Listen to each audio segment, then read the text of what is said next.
What's up, guys? It's Monday. It's SJU on Fandom Entertainment. Thank you for watching. Out the gate, before we get into the dumb, doofy movie show that we do, we did want to take a moment to acknowledge the tragedies that took place in El Paso and Dayton this weekend. Like I said, we do a stupid movie morning show, so all we really know to say is to take care of each other, check in on your friends, be kind to each other, and call your representatives to make your voice heard. Use 5 calls, use ResistBot, whatever you feel like you need to do to take action. And we hope that hopefully spending some time with said stupid morning show brightens your Monday a little bit, takes a little weight off. That's what we're here to do. That's what we're good at. We can't fix the big thing, but at least hopefully we can distract you with some Batman takes, which we have. That said, welcome to SJU on Fandom Entertainment. I'm Joe, I'm your host. Danielle, Billy Business, Ed Greer. Hey, gang.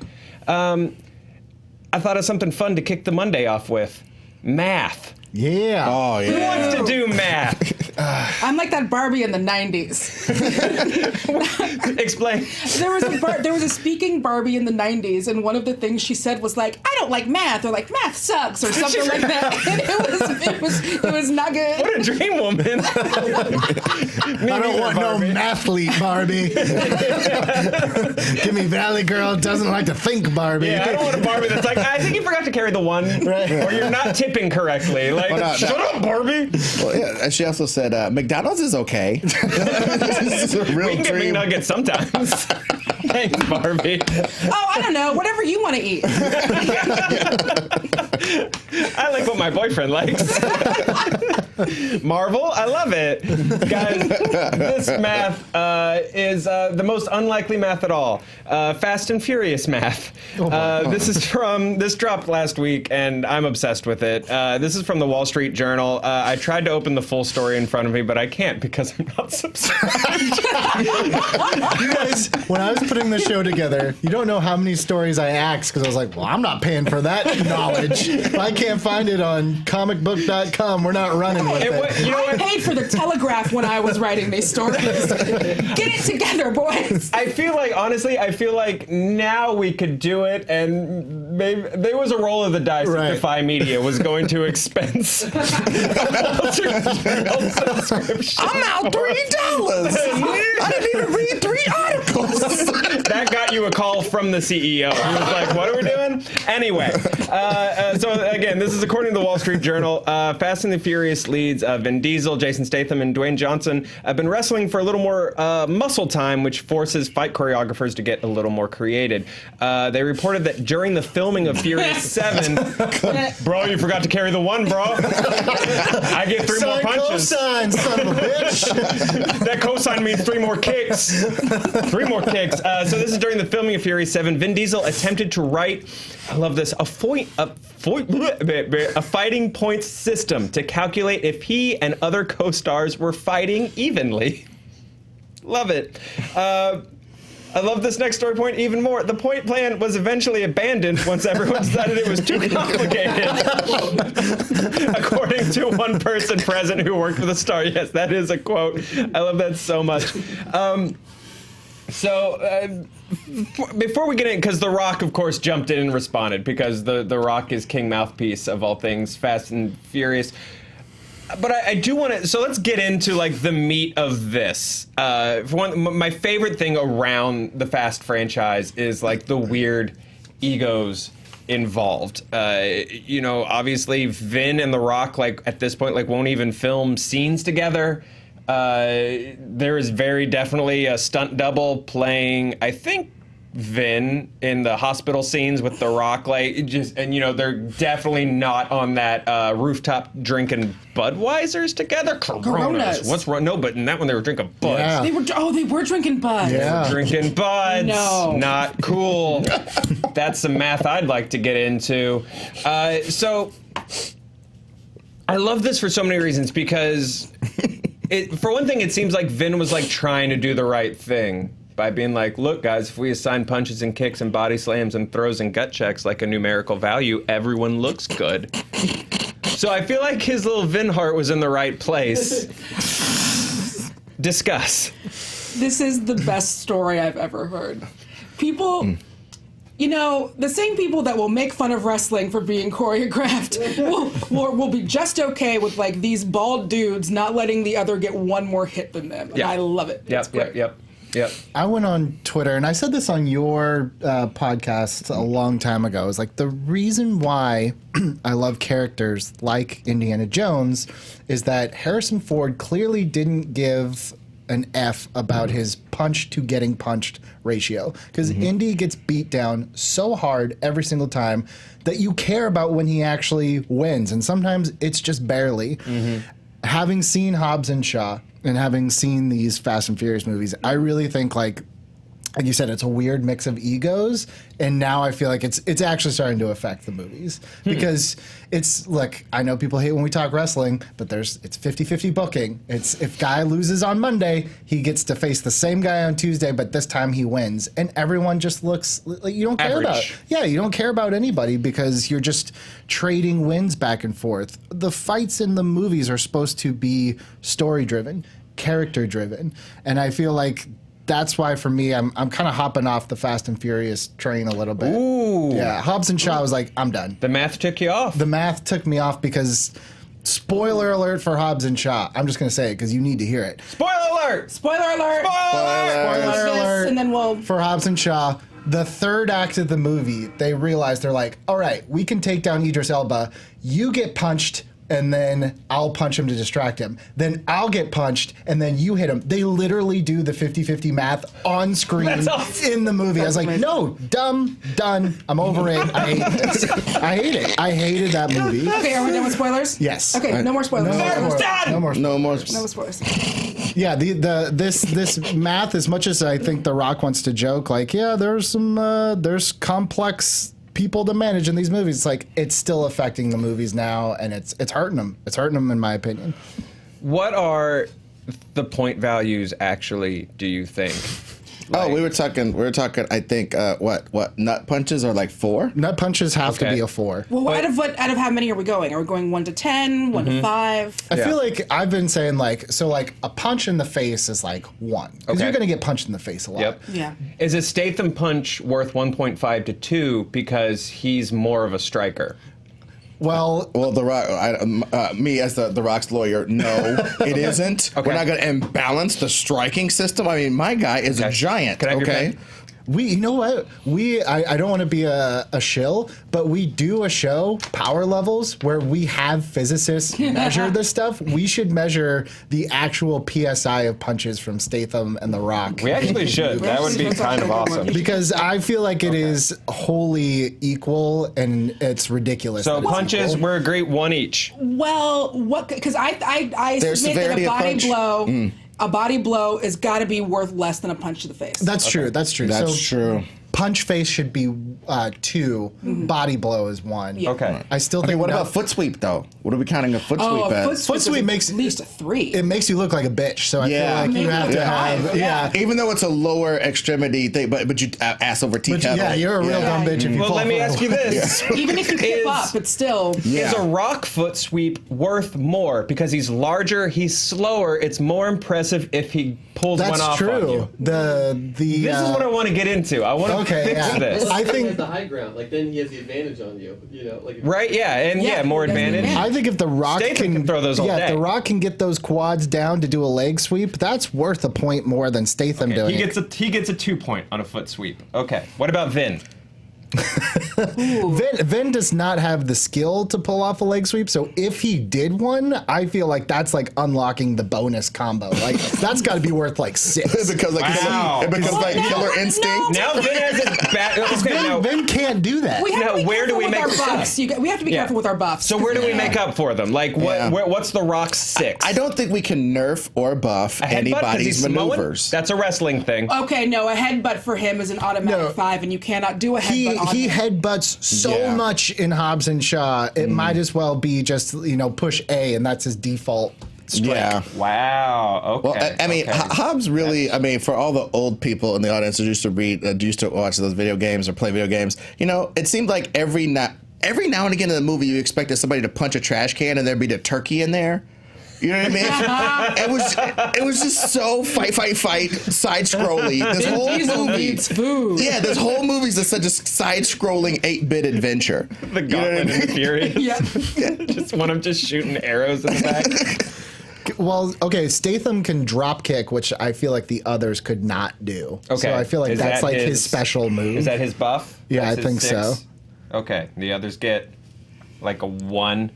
Nope, that's head. Sorry, I wrote it under headbutt. Oh, no wonder this is hard. Yeah, this is. I'm looking at this and getting PTSD from geometry when I failed 4 times. I never passed. That's the only math class I did pass. Really? Yeah. You love shapes, man. There's a reason I do this. Oh, no. It was just, there was a sweet old man named Mr. Dyer taught our class, and bless his heart. And that's why I passed. He was like the guy who would like do notes. He'd be doing notes on the chalkboard, and then he'd turn around to explain them, and unknowingly just sweep his whole back across the chalkboard. Oh, And he wouldn't know. God bless him. God bless Mr. Dyer. Sorry, focus. I don't know if this is fixable. I don't know. It really isn't. How many points does Tyrese get? Or Ludacris? Well, Has Ludacris ever thrown a strike in a Fast and Furious movie? I think it's just his mouth. Like, it's just insults. I think he drove a jet ski into a man in part 2. Yeah, I you always have to think. fend someone off for a second. Yeah. He Yeah. gets like a second. Or Michelle Rodriguez, like where's she in here? Well, I mean, and is that the thing? Were they actually using everybody when they're doing all this fight math, or was it just between the big boys, which is even worse? It's like a boys' club with this stupid fight math. Can I ask a question, by the way? After watching countless Marvel movies and then this Hobbs and Shaw, why do they only really let the ladies do the head scissors takedown? That seems to be because it's a sexy move. That's why. But it's like when they train these women to fight, that's like the only thing they teach them. Yep. That's dumb. Because it's That's real I mean, dumb. I'm sure you could figure out that one doesn't require math. I think we know why they have the ladies do that one. But you should be able to do more. I want to agree. see more female Stone Cold Stunners myself. That is true, because it's a body weight move. Any woman jumps up, puts her whole body weight on your neck and slaps. She can do it, baby. Don't hurt. Crack, Don't hurt. crack that natty ice on her head. You know what I mean? Like, what's up, loser? I do want that to go away. Lady Head Scissor needs to. It should be retired. The final time I want to see it is when Black Widow learns to do it in her prequel. Yep, that's it. Yeah, when she's in the Red Sparrow program. Yeah. That's a class. It's Head Scissors 101. And like 102 is how to head scissor someone who is head scissoring you. That's the second level of the class. And you just turn into an infinity loop of head scissors. So, Ouroboros of head scissors. Everyone around you gets hypnotized. So, The Rock weighed in. The Rock head scissored around this. The Rock punched his way into this conversation. The Rock headbutted his way in on Twitter, etc. So he replied to a tweet from friend of SJU, Zach Stens. Hi, Zach. Who had just spoken to his previous experience writing for The Rock, not matching the spirit of the article. Zach had basically mentioned, like, hey, I feel like this doesn't necessarily like match up the way we used to try to write you, sort of like coming from being an underdog and coming from a comeback. And The Rock said, thanks, dude. Yep. This has never been my MO, so I'm not sure how I got lumped into that story. People that know the truth know the truth. How many points does he get for his subtweets? The Rock can subtweet a dude. Those that don't. All good, and I'll still enjoy my cheat meals this weekend. Tear laughter emoji, punch emoji. Whiskey emoji? No, this is a urine drug test. I know. I can't tell if that's our printer or. Yeah, it's way too orange. That's right? like some Yeah. sickly. Yeah, The Rock, man, you got to stay hydrated, dude. Hey, he drinks 4 gallons of water a day. How many points does The Rock get for his subtweets? Because, I mean, do you even get up from those? I mean, I don't want to rehash one of my tweets, but just look at my Twitter feed, and I put up a Rock tweet, what I think The Rock would tweet about the situation, about him smashing up. Vin Diesel is basically super mad. And that's one thing, I have the same feelings as Billy about how dumb Hobbs and Shaw is, but this is where I Judas you up, baby. This is they gave me my 30 pieces of silver. They gave me the silver. This guy was coins. talking mad I garbage was. on this movie on the drive-in, and I was like, but politically, let me say why. Okay, go ahead. But I'm Go announcing ahead, it, dude. Judas. Go ahead. I'm a Gemini. What can I say? But no. But this is what I think. This is what I think really happened. All right, Frog. I'm a Scorpion. Come on, dude. This is what I'm saying. They had to differentiate it from the Fast universe, and the utter ridiculousness of this does that to a T. I think there's going to be people who like this Code Red version of Fast and the Furious. I think people are going to like this a lot more than the original chartreuse flavor of Mountain Dew that they were slurping down before. I really think that. And I think it's important for them to separate the brands. And the silliness of this, the lack of supercar stuff, really. You know what I mean? It's a lot more physical. It's like more punchy. It's like it's less car, more punch, more espionage, more world changing event than just I gotta steal these cars. This guy's gonna beat up my cousin. Whatever the hell happens in Fast and Furious movies. I think it's a different thing, is what I'm saying. So you hate it because it's not like the previous ones. It's even more over the top and crazy than the previous ones. And I'm saying that was utterly calculated. Well, let me ask you guys this, because I'm going to keep diving into the subtweets. Do The Rock's tweets match the reality of the movie? Because it seems, I feel like there's a big like gap you could try to jump a car on between what he says and how you've described the movie.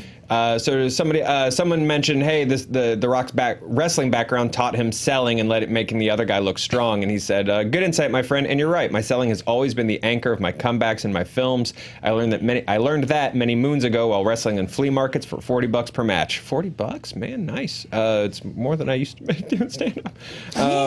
I'll just say that the Fast and Furious world has many fun complexities to manage. Cry smiley face, arm flex, no urine test. I think. Does he like sell and make comebacks in this movie, or is he just like a cartoon? Here's what I'll say.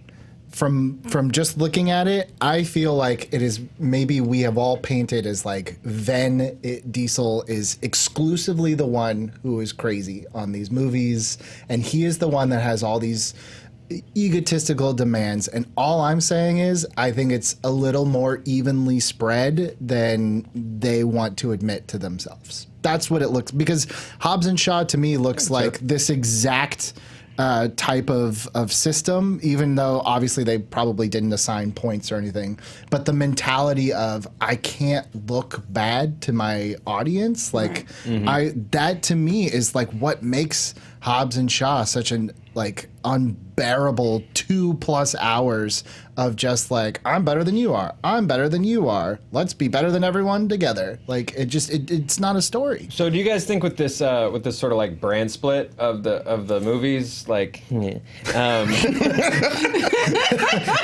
The Rock is the wild card rule? yes.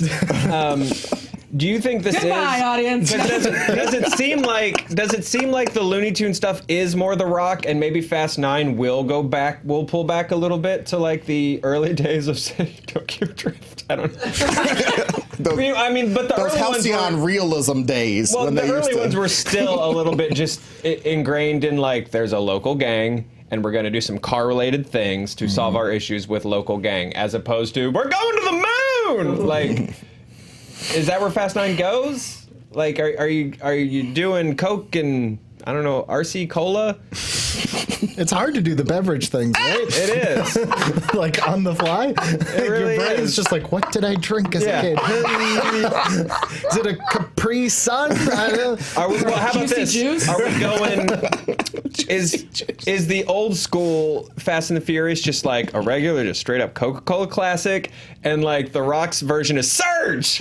Like, There it is. There's a good one. are they going back to Coke Classic while The Rock just keeps pounding Surges? No, because I feel like they're, depending on, and I haven't seen any of the reviews yet, and I haven't seen it. I'm going to go see it this weekend. It doesn't matter that Billy spoiled it for me. It's not a big spoiler. There's fine. nothing to spoil in this movie. Yeah, that's exactly what I figured. I think now it's going to become a competition of, their movie did this crazy thing. Now our movie has to do this crazy thing. And so I just think that it's still that math, but at a higher scale.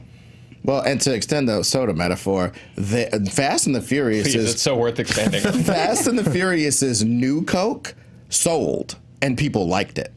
Fast 5 is new Coke. Sorry, it's very new Coke. It gets nutser and nutser. 6, 7, and 8 is just like, what? What is up? I'm Black Superman. You know, and this movie is that. But you know what I'm saying? 8 is pretty Black Superman. I mean, like I said famously last year, Tyrese drove a Lamborghini on snow. Full stop. Yeah. That was crazy. That's some crazy stuff. We have a rule in our house where anytime we get frustrated by a movie, my wife and I remind each other that in the first Twilight movie, there's a scene where Edward Cullen goes to like Destin, Florida, and he's just sitting on the porch, not sparkling, and the movie doesn't like call it out. So anytime like something like that happens, we're like, how are you driving a Porsche on the snow? We're like, Edward Cullen went to Florida. It's fine. It's fine. Just move on. Move on. So I'm just saying, calling a movie like that more grounded than this movie, maybe just barely.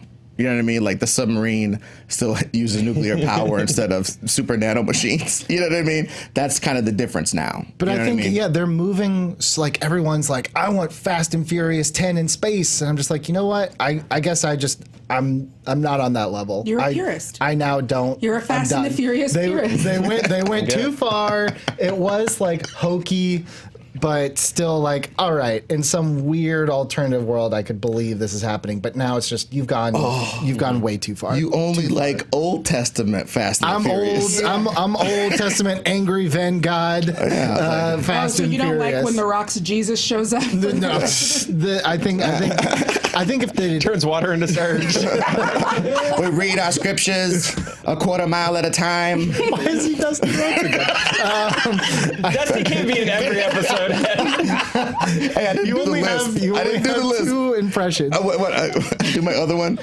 I think that Fast and Furious for me, I'll stop at 7. That's a great jumping off point. They've now decided they want to surge cola after 7, and I'm done. I think I'm done. So the last tweet from The Rock that we're going to do was a response to Jen Yamato, who's a great writer for the Times. You should read Jen's stuff. She's awesome.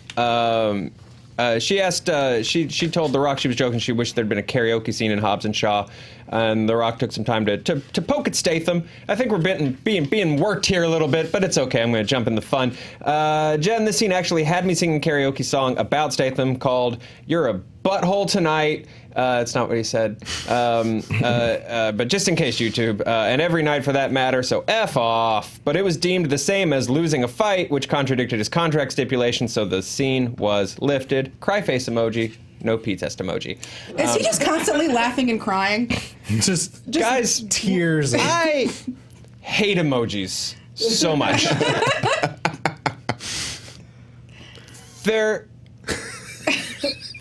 They're the rim shot of literature. I hate them. They're the Jeb Bush please clap of conversation. They make me so mad. Like, no. I will judge whether or not I cry laughing at that statement, Rock. I will judge. You don't tell me what to do. Well, much like Hobbs and Shaw getting weird, I think the emoji is a natural outcropping of people not being able to understand print anymore. Especially like irony in print. You know what I mean? It's like, I mean, as soon as the fast food people started pushing the croissant picture instead of the word croissant, we were done. Tasty croissant. We were done. We were heading down. You know what I mean? And now You think it's like more emojis, or do you think it's GIFs? Because y'all got to start. Y'all got to refresh your GIF life, because I'm seeing the same like 5 GIFs on it. Dude, Jennifer Lawrence spit take GIF, you're in jail. You're fired. Jennifer Lawrence spit take GIF, you're fired. You're done? You're fired. Is that who that is? Yeah. You're fired for this conversation if you use that GIF. For real, you're fired. I'm glad we got here from this. I blame The Rock. Let me ask you guys this. Did we just turn heel on The Rock without realizing it to this morning? Well, Billy did. I'm still in the whey protein. Did you do this to us? Did you put this in my brain? I just got mad at The Rock out of nowhere. You did this. I mean, The Rock was at his best when he was a heel, so I will say, lean into it. That's fair. That's fair. All I said was, and I 100% agree, I think that the personalities involved in the Fast franchise are all equally guilty of probably the same amount or around the same amount of personality flaws, put it that way. Got it. I think it's a mistake to blame just one, including The Rock. Is there anyone that they can add to the Fast and the Furious franchise that can fix this? Ooh. Off camera, on camera? I mean, let's be clear though. Is there a It doesn't- peacemaker? oh, you mean like fix the heat? Because I was gonna say the Sure. franchise is not broken. Oh, no. These things No. are making oodles of money. Like, do you think you could just drop like a very smiley Jackie Chan into this set, and like things get better? I think it's or do gonna they be get Chris worse Evans. because he's like a huge perfectionist and he's just Yeah. like again, and Vince like, I don't want you to swing a ladder at my head with your neck again. Yeah, no, I like where you're going. It's got to be Chris Evans. I think he's got to get on board, and he's got to turn everybody into a team. I think that's what has to. Plus, he's just pretty. Put him in everything. Fair. That's fair. Who mediates this, you guys? You know what I would love? I would really love for Sylvester Stallone or Arnold Schwarzenegger or frankly Carl Weathers, anybody too damn old to sell their moves to get into the movies, and now they got a dude who can't sell. He's too damn old. His stuntman's too damn old to sell your moves. So when he comes in and chokeslams you, you just got to take it. Point system be damned. That would be the most hilarious thing to me. Just put an old action star in there Like that. that won't sell their moves. That'd be great. Or just de-age Sam Jackson like in Captain Marvel, like clearly moving like an elderly man. Let's look at this flirting knee braces on this. Anyway, go ahead. I'm gonna leave this on just an open question. Tell us your answer in the comments. Why isn't Michael J. White in the Fast and the Furious movies? Discuss. We're going to get to some Batman news. We're going to get to some Lord and Miller news. But before that, you guys are watching SJU on Fandom Entertainment. Thank you guys so much for spending some time with us. We really do appreciate it. Please like and subscribe. Hit that bell. Ryan! I like the quiet I know sorry that afterwards. one hurt. Ding, sorry. I can also, feel yeah, that will you one hurt. please take the bell out of the cup holder? Like, I can feel your palm scraping, like, and I worry about it. I worry about Yeah. your sweet little baby hands. The second bell, this one's stuck. since Oh, it's Ken- stuck in there because you did that so many times. Ever since Ken did movie fights, it's been stuck. Stop hurting yourself. don't bring Knapsack into this. I'm trying to pass out. Blame. Guys, we have there's good news because there's no SJU tomorrow. The reason being, we're dropping our second episode of Fandom Uncovered. We're super excited about this one. It's about Dungeons and Dragons. It features Critical Role. It features Joe Manganiello. It's got Brian Posehn in it. It's really, really awesome. We're super excited about it. Brett Weiner, co-creator of Honest Trailers, came back to work on this with us. They knocked this out of the park. We have a trailer. Check it out. When you were a kid playing D&D, was it cool? Oh God, no. Pocket protector, geekiness. Nerds sitting in basements rolling dice. We didn't even want the pizza guy to know that we were playing D&D. I told my mom about this amazing game that I had played. She said I was engaging in Satanism. Swords, spells, killing. Hey, it's all imagination. Is it? They took my books and they burnt them. They actually burnt them. Dungeons and Dragons was going to lead us into devil worship and suicide. What am I doing here? My name's Luke Gygax. My father created Dungeons and Dragons. I just quickly jump on the one that he gave Mercy and stab him in the eye. Well, I think we're learning a lot about you as a person. There are a lot of people in Hollywood who still play D&D. Crazy huge stars. They're all coming over to play at my house. It seemed like a no-brainer to take what we did around the table and turn it into some sort of animated project. The Kickstarter went. That's insane. I have people coming up to me now saying, I love how you play Alistair Wolfang. They're cheering for me rolling dice, and I'm cool now?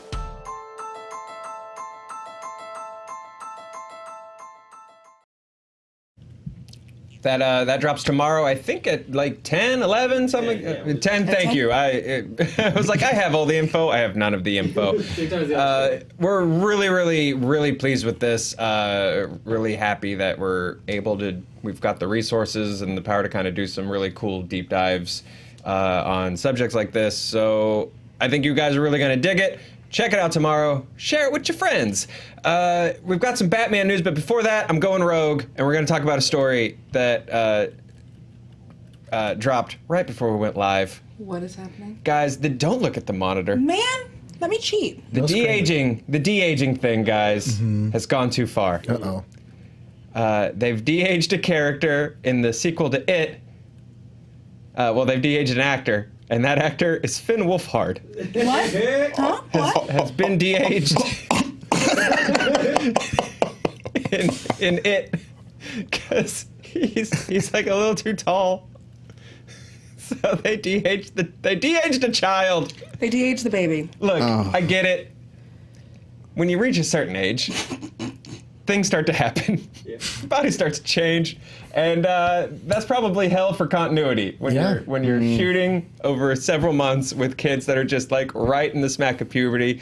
They grow 8 inches. All of a sudden, their arms are like down to their knees. I get it, but at the same time, have we gone too far with de-aging? Absolutely not. This is 100%.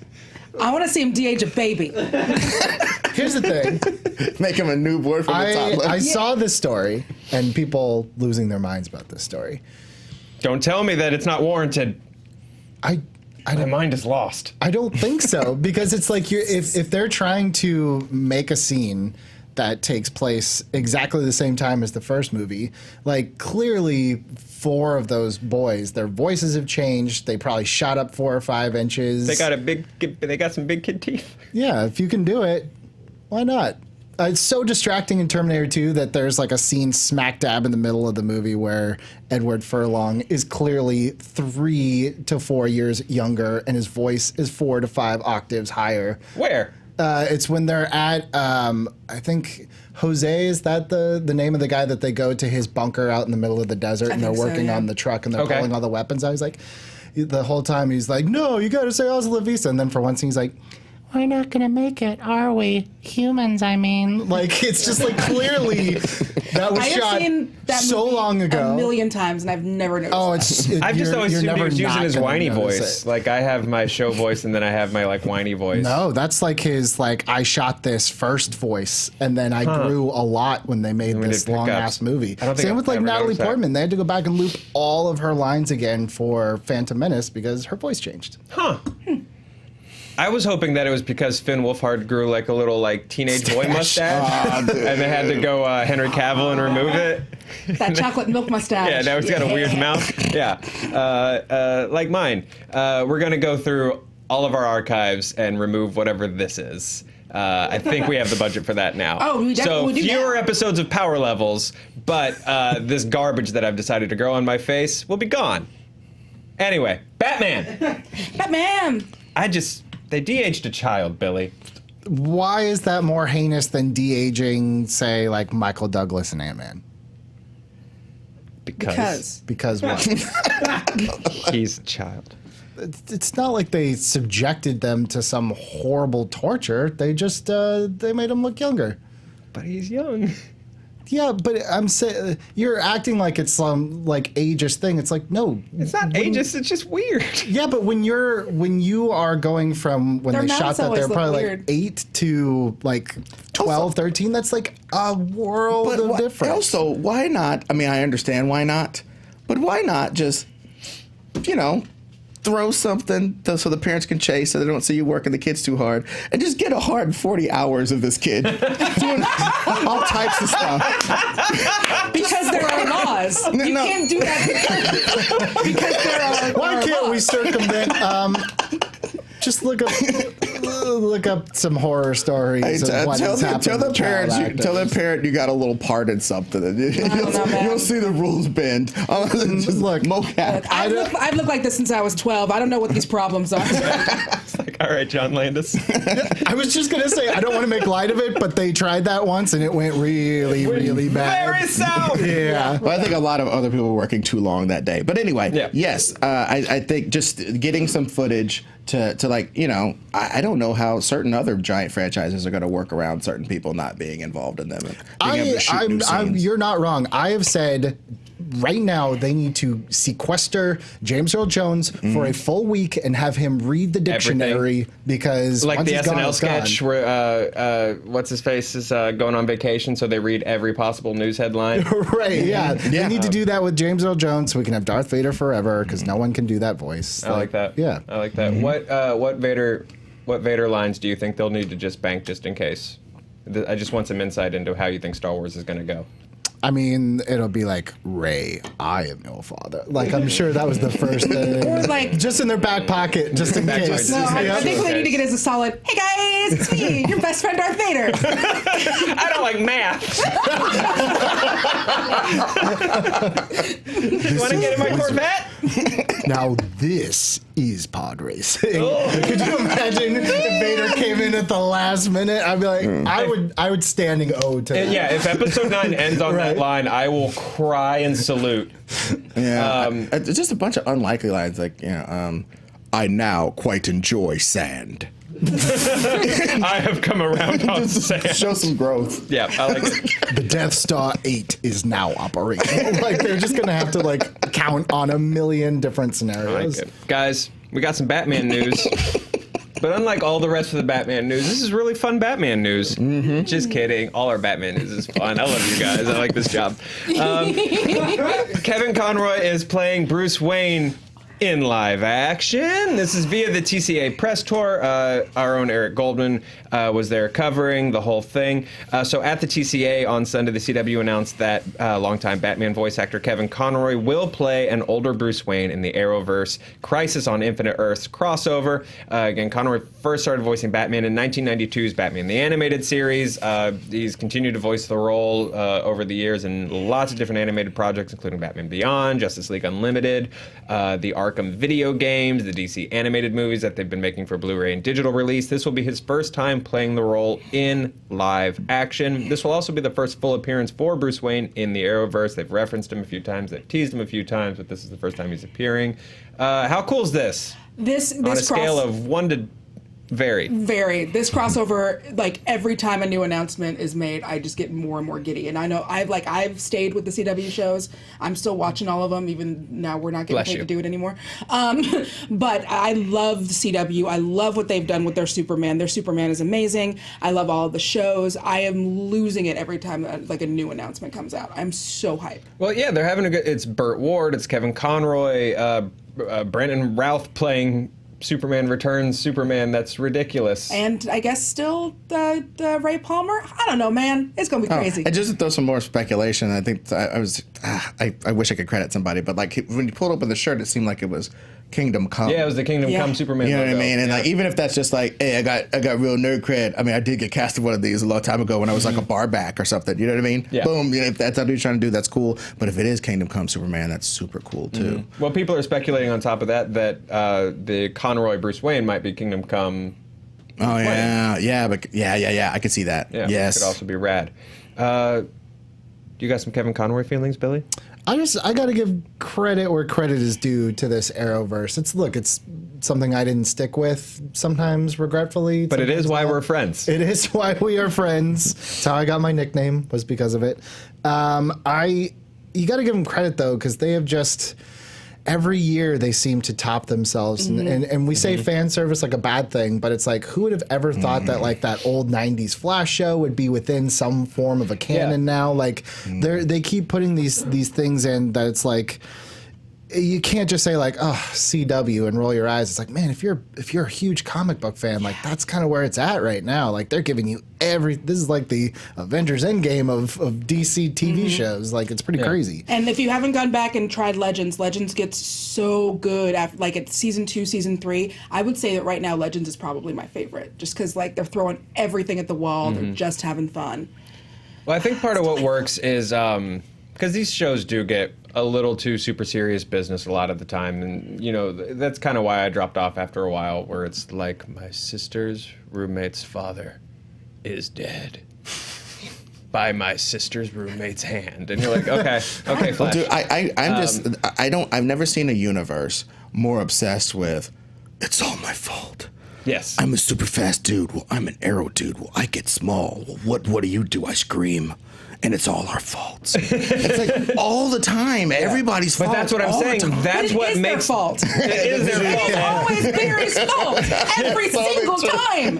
Well, stop doing it. So it can stop being your fault. How about that? Like these people who call themselves out for toxic behaviors and just keep doing it. Like, I want to see you just walk into the writers' room and be like, you guys got to stop. Enough. But that's what I'm saying. That's why I think this stuff works, is because they give you, you know, sort of the buffet line of "it's all my fault," and then at the end of that, like they know how to sort of bring it back around and really like lessen that tension. Where it's like, by the way, here comes Burt Ward. You know, like Kevin Conroy's going to play Bruce Wayne. Like, how ridiculous is that? Like, after all of the faultness and the darkness and the somehow all 9 of my mothers are dead. You know, or whatever it is they're doing, Right.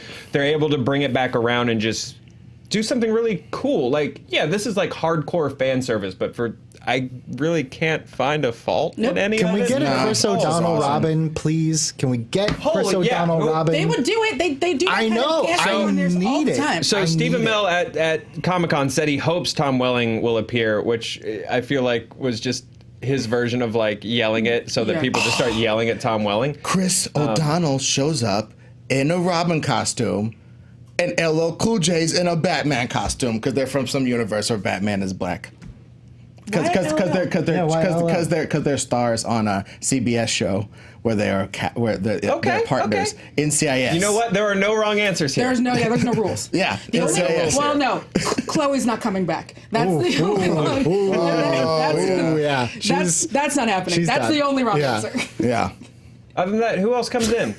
Because Chris O'Donnell's good. Like, if you gave me Schumacher Nightwing in this, and like somehow in every, even though in the other shots in the scenes, like the lighting isn't there, but every time you cut to him, there's like black lighting behind him somehow. I think that would be awesome. Also, Chris O'Donnell has an amazing pizza place that's just like a mile from here. You keep telling me about this pizza place. I went there What's it exclusively because it was Chris O'Donnell's place. I think it's called Pizzana, like Pizzana or something. I wanted it to be called like Pizza Donnell or something like that. Is Chris O'Donnell in the back flipping dough and doing kung fu with the dough? It's no, like Pizzana. Pizzana. It's no Wahlburgers, but no. In terms of names. But I need a Chris O'Donnell sans. I know he's on TV. It's not enough. I want his pizza. I want his Robin. I'm buying that Hot Toys Robin figure that we saw at Comic-Con. I'm taking over this segment. I'm sorry, Joe. Go ahead. No, it's okay. I want his Robin. I just want them to be entered. Ryan has something. Eric wanted us to know that at TCA they did confirm that Ralph will be wearing the Kingdom Come costume. All right, so Kingdom Come is confirmed. Like at least the costume that Ralph will be wearing is confirmed by the So yeah, some version of Kingdom Come. Nice. So now I feel weird knowing that like Eric is watching and judging. Go away, Eric. Yeah, leave us alone. And I don't want to be Hot Take Sally more than I already am. But what's Hot Take Sally? Hot Take Sally, cousin of Long Tall Sally. Slow your hot takes down. Is she friends with Pecos Bill? Let me tell you all the story of Hot Take Sally. Baby, boy, she hated gather around, assholes. She hated tornadoes, cacti, mostly the whole West. But yeah, Hot Take Sally. Y'all know that 6-shooters were problematic? I'm Hot Take Sally. Where's all the bison at? She used to say. She was an early adopter. Your point is so stepped on by this point. It's so moving. I believe in your ability to find it. I forgot we were on a show. We're gross. I always try to find my way back. That's my gift. I know. I think I personally, this is just me, not representative of Fandom Entertainment, but I don't like the freaking Batman Beyond stuff. I'm really glad. I hope that Batman is part of Kingdom Come because honestly, for me, it was a hot take. For me, having some young, spoiler alert, clone wearing a tech suit that approximates the knowledge that Batman earned over a lifetime is a little wiggity whack. It's kind of like deciding that a young superhero from the Marvel Universe can't do everything without a robot telling them what to do all the time. Or that a king from an African nation has to be invulnerable all the time. Well, what are you dodging for? You can just absorb everything and smack people up. There's lots of hot takes in a row. I'm just saying some of these things... Sally! That girl! Some of these things violate the skills that the characters should have. Now, I don't know how Terry was going to get no skills in Future World, drinking Future Mountain Dew and kicking it until his daddy found him and drafted him into a horrible crime war. Did that kill your dad? Yeah. Oh, dude, there were pearls on the ground and they were soaked in Mountain Dew. Danielle. All right. Now I'm triggered. Thanks. I shall become an Ed. That's our show, you guys. Enjoy the rest of your Monday. Make sure you check out Fandom Uncovered tomorrow, Dungeons & Dragons. Share it with your friends. Make your local comic book shop play it on one of those little TVs and just stand under it and say, that's Fandom. I love them. We love you guys. We'll be back on Wednesday. See you then. Bye.